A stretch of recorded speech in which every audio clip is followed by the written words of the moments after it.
Welcome to Good Morning Hospitality, your one-stop shop for the latest news, noteworthy trends, and thought-provoking discussions across the industry.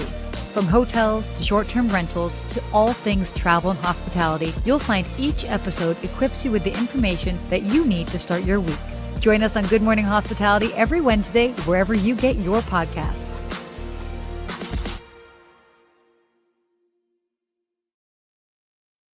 Hello. Good morning. morning, Sarah. Good to Yes. see you. Happy Wednesday. Wait, where are you coming from, Sarah? This does not look like your home studio. Where are you at? This Are you at a isn't- hotel? I'm not at a hotel, but pretty close. I am on another Cunard sailing on the Queen Elizabeth. For those of that have been tuning in for a while, you may have remembered I was on the Queen Elizabeth in Alaska about 2 months ago, and now I am on their maiden sailing for their maiden season into the Caribbean. So today I'm reporting live from Barbados. Ooh, very nice. So which do you like better? Do you like this cruise in the cold or do you like it better in the Caribbean? Oh, that's a really good question. It's kind of tough to say. I do prefer warmer climates. And I have to say the excursions that we've done here have been so fun. We got to go snorkeling. We got to go explore old San Juan. Yesterday we got to explore these waterfalls and these gardens. And as a bonus, I'm on this with my mother. So that's been very cool. Very cool. I like it. I've never done a cold weather cruise, but I always do the Caribbean coming out of Miami, so I may have to check that out. Well, I like it. Listen, I highly. You're inspired me to travel. I think I told you. I booked a last-minute trip. I was sitting on my couch on Saturday. I said, you know what? I have no plans for the next day. I booked a trip to Charleston, South Carolina the next morning and went. And so I was in Wait, that's how you did it? Yeah. I didn't realize you booked it the day before. That night before, yeah. You're I got living on the inspired. edge over here. I went. I was like, I'm going. Found some good places to stay that were using points, right? We talked about using points last show. Use some points. Always love it. Made it work. And I got to stay at the Emmeline in the historic area of Charleston and got to walk around my first trip to Charleston, South Carolina, and really enjoyed it. And I'll have a real-time recap story. But can I give you a funny story before we start? I would love a funny story. I don't know how funny. I'm not a comedian. But so anyway, it's a haunted city, right? And that's Halloween time. So everyone has everything kind of set up for that. I had a dinner a little bit late night with my cousin, and the bartender's like, hey, if you want to check out a haunted street, go check out Philadelphia Street. It's right by the cemetery. I was like, yeah, I'm going to go. So I get out. My cousin's like, I'm going to leave. So I start strolling, and I start realizing I'm the only one on the streets with those gas flickering flames on all the lanterns around there. Yeah. Chilly at night, very breezy. And I get to this street. I saw something, Sarah, and I started sprinting down the streets of Charleston. Wait, stop. I saw some kind of Civil War apparition show up on this creepy street by the graveyard. No, you did not. Did you see that much, or did you just see some weird movement? I could have swore it looked right at me, and I took off running. So that's my story for Charleston. So if you've been to Charleston, if you've seen something like this, let me know, because it's supposed to be one of the most haunted cities in the entire country, and I might be a believer. The hair's up on my arm right now. So everyone tuning in, Steve is scared of the dark. Yeah. Which, by the way, I would have done the exact same thing. By myself, I'm like, what are you doing down here, man? What are you doing? Get out of here. I would have done the exact same thing. That's crazy. Yeah. So some travel stories here to start off our coffee talk. You on the cruise and me walking around haunted streets on my own at night.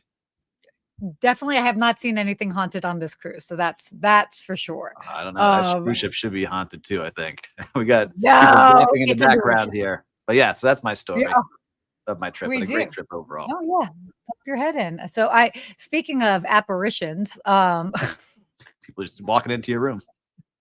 I have an apparition that just popped in. Just say a quick hello. Oh my gosh, look at this. Hi. Look at that. Don't look related at all. Good morning. No, good to see you. Not anyway. There you go. How are you enjoying the cruise? This is phenomenal. We're really enjoying the experience. Super luxurious. Every port is something different and exciting adventures. So we all want to know, is Sarah a good travel partner or is she high maintenance? This is what everyone wants to know live. She's great. She has her stuff together.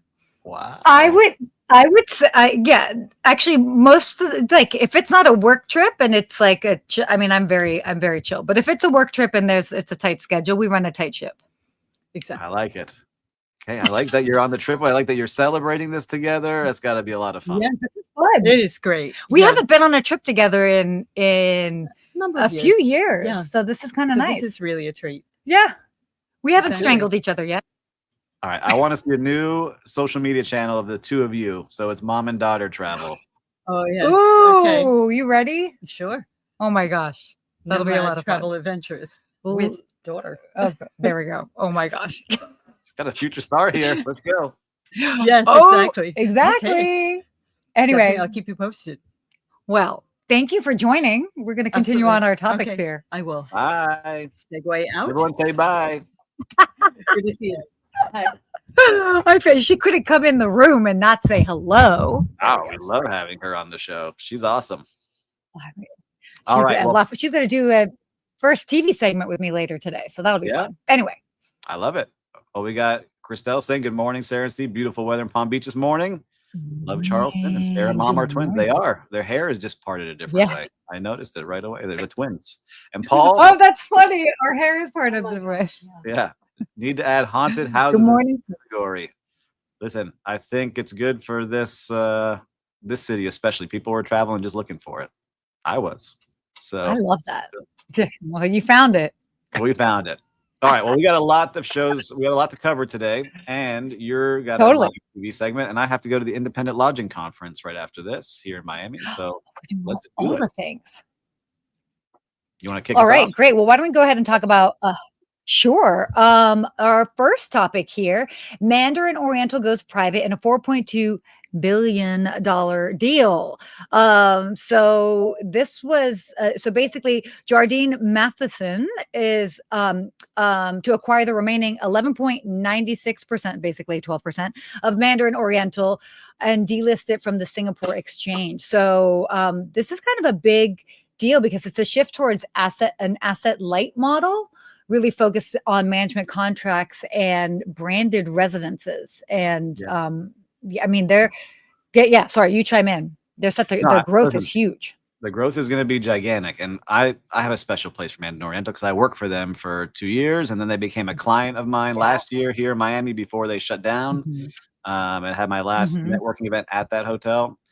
And so for me, it holds a special place in my heart. And there was always wondering, like, man, why can't they just take a bigger market share? And there was always these changes happening. And so finally they have a new CEO that's come in that has a different kind of background, more from the high-end fashion and luxury, and kind of bringing that mindset into the brand. And they are really seeing growth, right? They are going to be growing significantly. They want to have, I think they said, up to 80 hotels in the next decade. And right now there's only a handful that are left in the US, but now they're really making a big push. And this is my favorite brand that I've worked for. And I think as a guest, if you stay in them, you really feel that.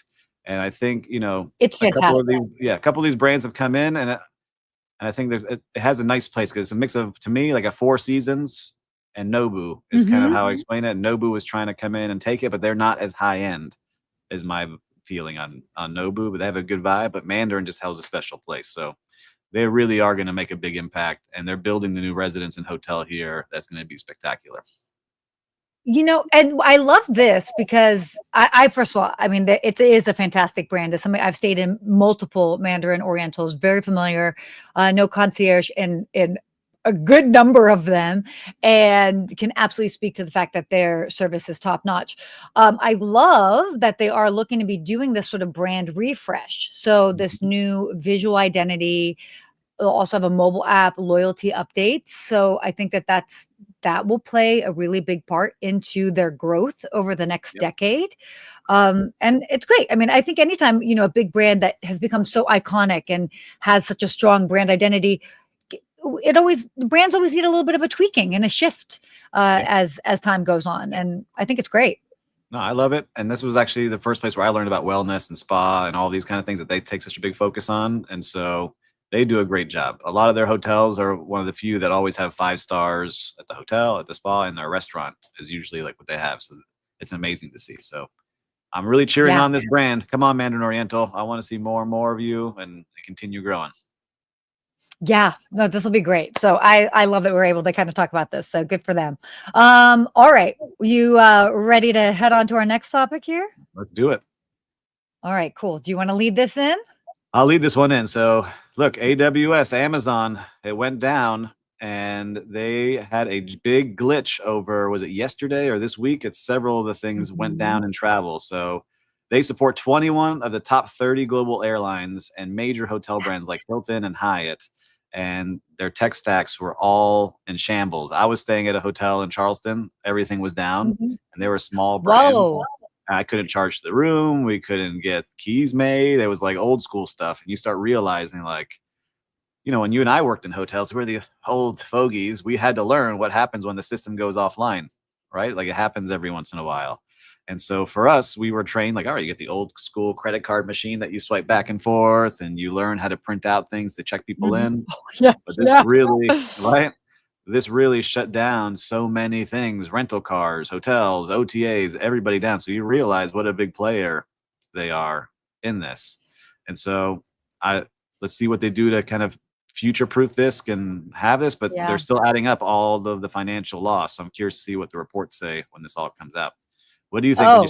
You see it on the cruise world, or were they insulated on the cruise? I feel like it was pretty insulated. But I mean, just speaking on just it just shows you how fragile the travel industry is, especially because of being so reliant on these different tech stacks. And it's like, I mean, this is huge.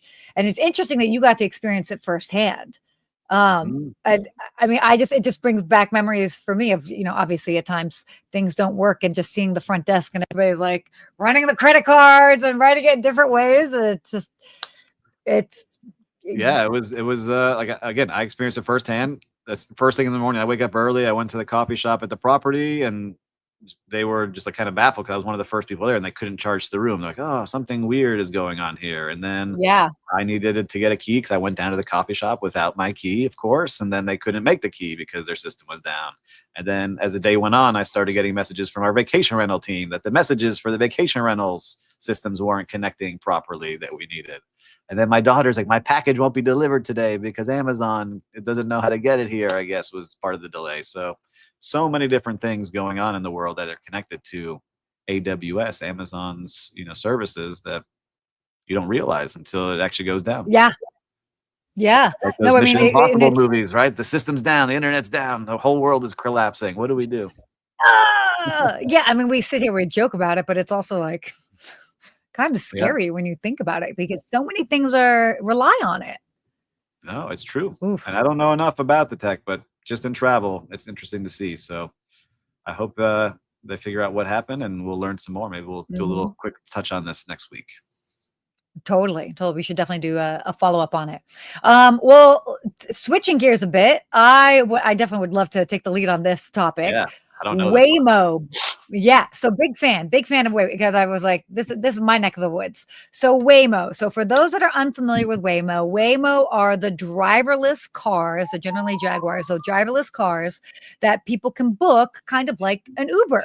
And that is really what they've been designed to be, a competition for platforms like Uber and Lyft. They are driverless, okay? They are available in San Francisco, Los Angeles, and Phoenix. So I highly recommend getting to try them there. But what's unique about what's going on is they are launching their business travel platform. And so this is like for employee transport, meetings, events, and their goal with it is to compete for Uber for business, Lyft business, offering basically a standalone platform.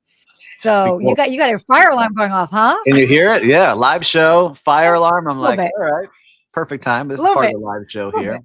But I downloaded the app because I didn't know if it was available here or not. And so I downloaded Waymo, not available in Miami, but I do see every single day. There's another company called Zoox, Zoox. Yes. And they have you have that, right? They haven't launched yet, but I see them driving everywhere. And on a Sunday morning last week, I probably saw like 40 just like going around the area. Oh, Like you it's have a crazy. lot in your neighborhood. You have a lot in your. It was funny because I was there. At the Intercontinental, right? Yeah.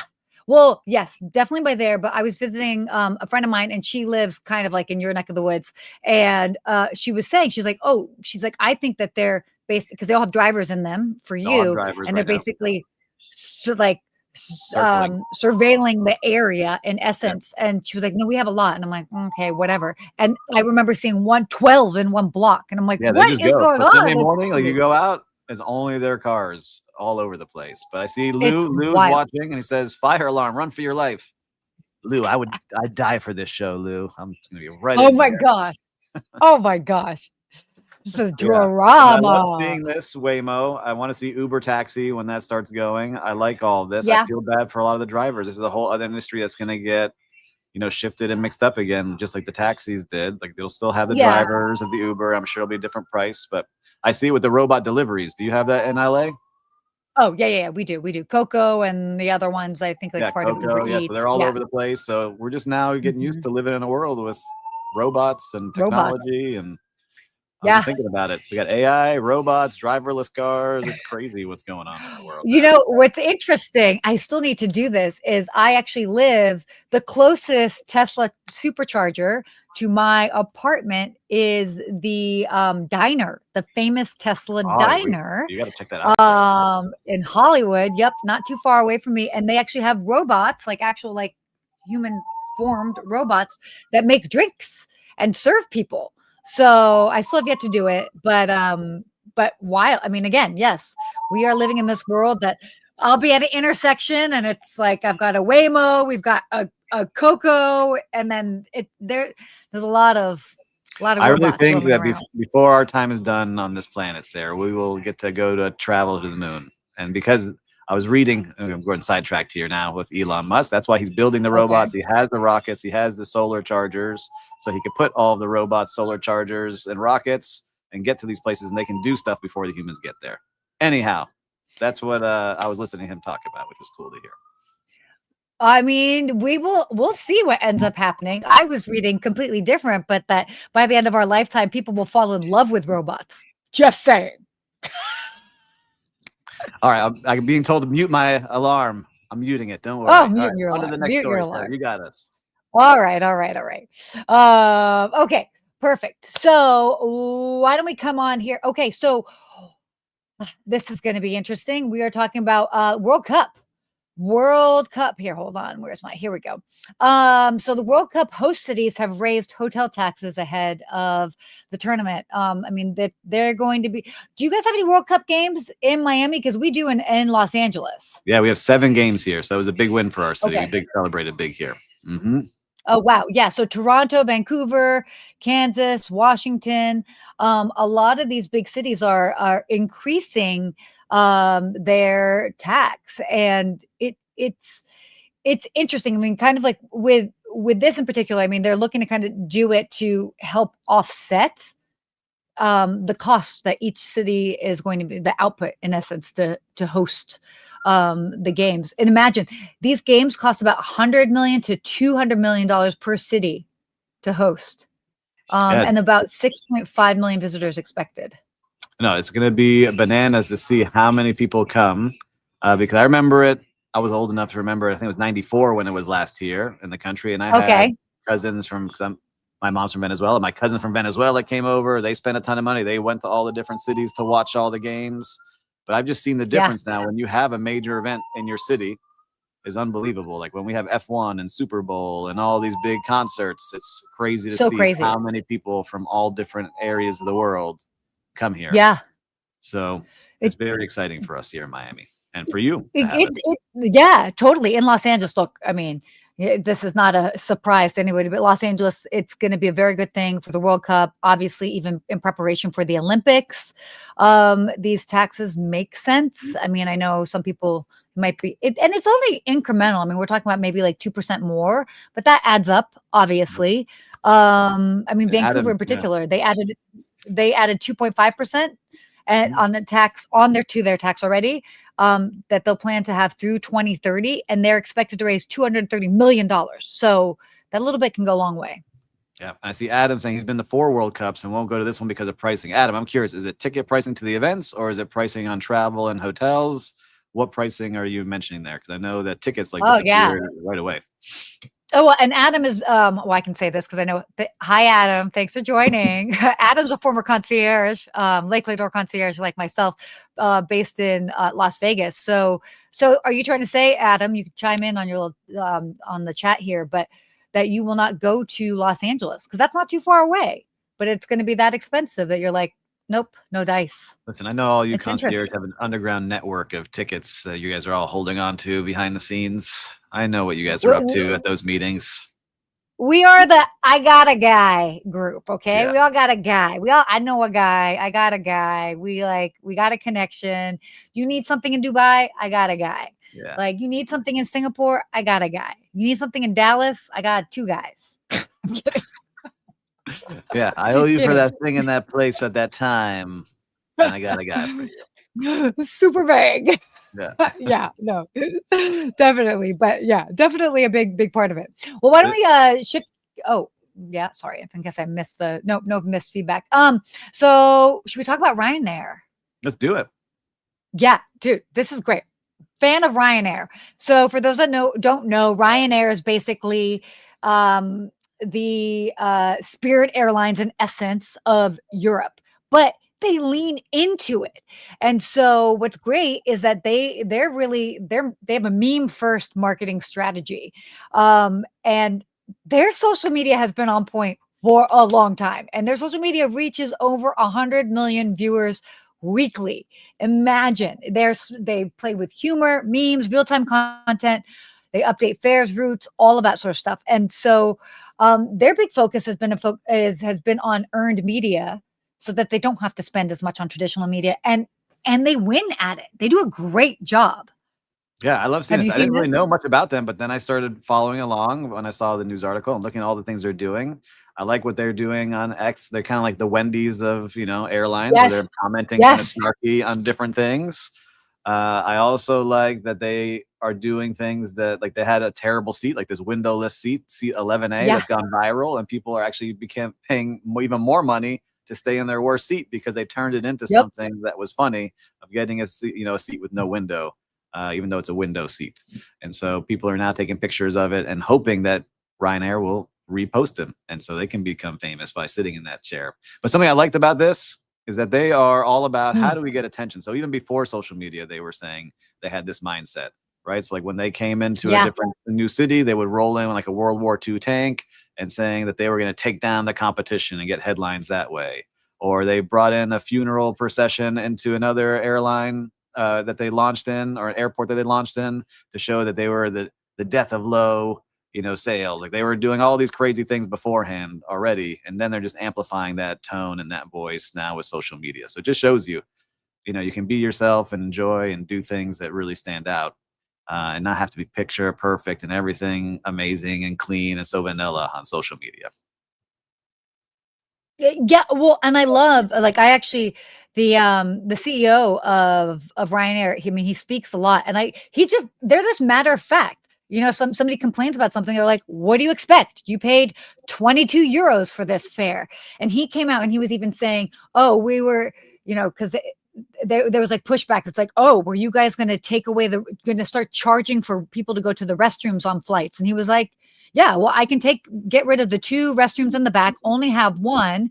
And it's like, I can have 6 more seats. We can reduce the cost for everyone. He also talked about having the back area be standing room only. And of course, all these people are like, oh my gosh, who would do that? And he was like, you would be surprised. If we had standing room only for obviously shorter flights and charged less, he's like, those will be booked up first. I guarantee it. And I mean, it's brazen, but I'm kind of here for it. Yeah, I like it. To get it as cheap as possible, be straight up about it. This is what we do, and we do it well at this level, right? We get you there safe. That's most important. And I like what they're doing. I got to keep looking more and more into them, because get that many views on an airline's social channels is unreal. Yeah. And I like that Adam says, I don't have a guy everywhere. We have Sarah.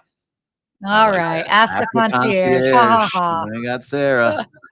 Roselyne, good to see you here. always good to see you on the show. Yeah. And tickets are almost 1,000 higher than any other World Cup. Yeah. Thanks for sharing that, Adam. And Lou saying he would stand for 2 hours at half price. All right. Standing room only. People do it in stadiums now. Some of these new football stadiums and arenas have standing room only tickets that you have to stand and there are no seats to be there. All right. I like it. I like it. All right. Well, we have a busy day ahead of us. Should we jump into our real-time recap? Yeah, let's do it. Why don't you go first since you were so excited about that? I'm going to do it because I got to go to Charleston, South Carolina. So if you missed the first part of the show, other than running around haunted streets, I got to check out some great restaurants and hotels.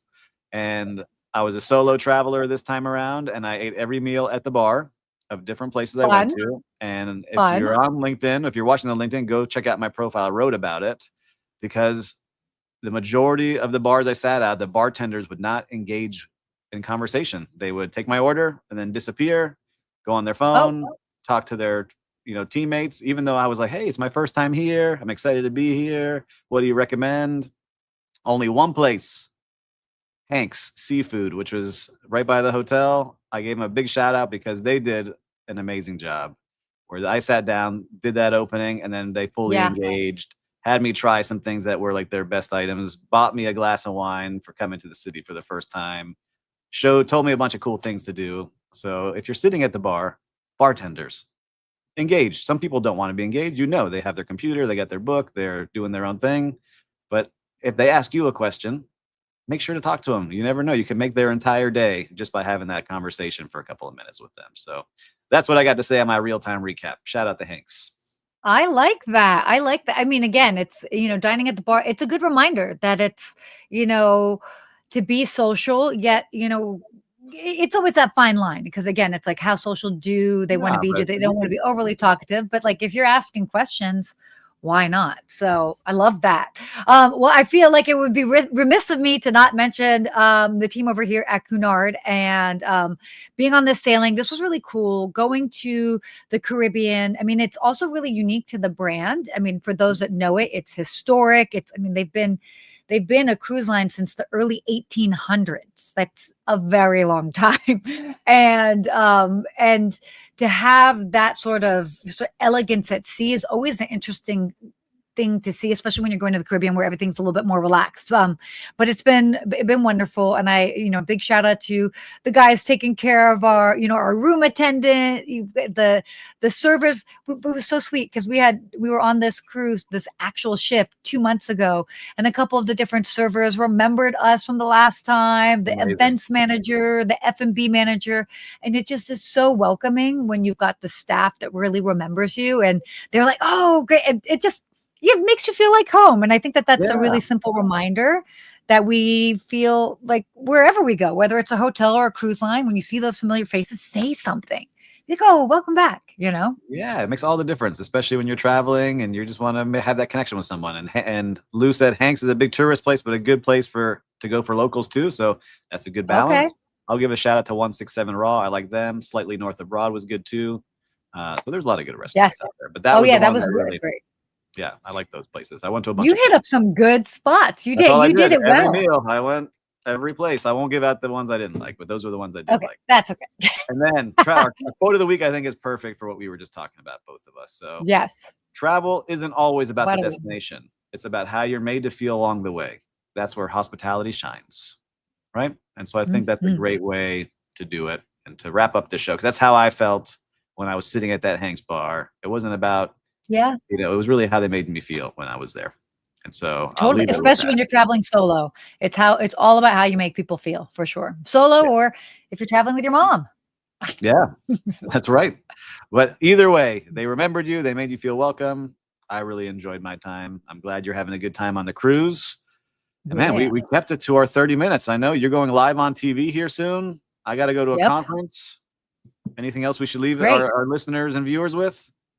No, stay tuned to next week. I'll be live from the hospitality show. So, and again, another destination. But otherwise, as always, we thank you guys for tuning in and hopefully learning something every week. We do. And if you learn something, make sure to share this with one of your friends right now. Pause this. If you're listening on repeat, send the podcast over. Make sure to sign up on Skift on YouTube channel and everywhere else on streaming. Until next week, everyone, stay hospitable. So hospitable. Bye.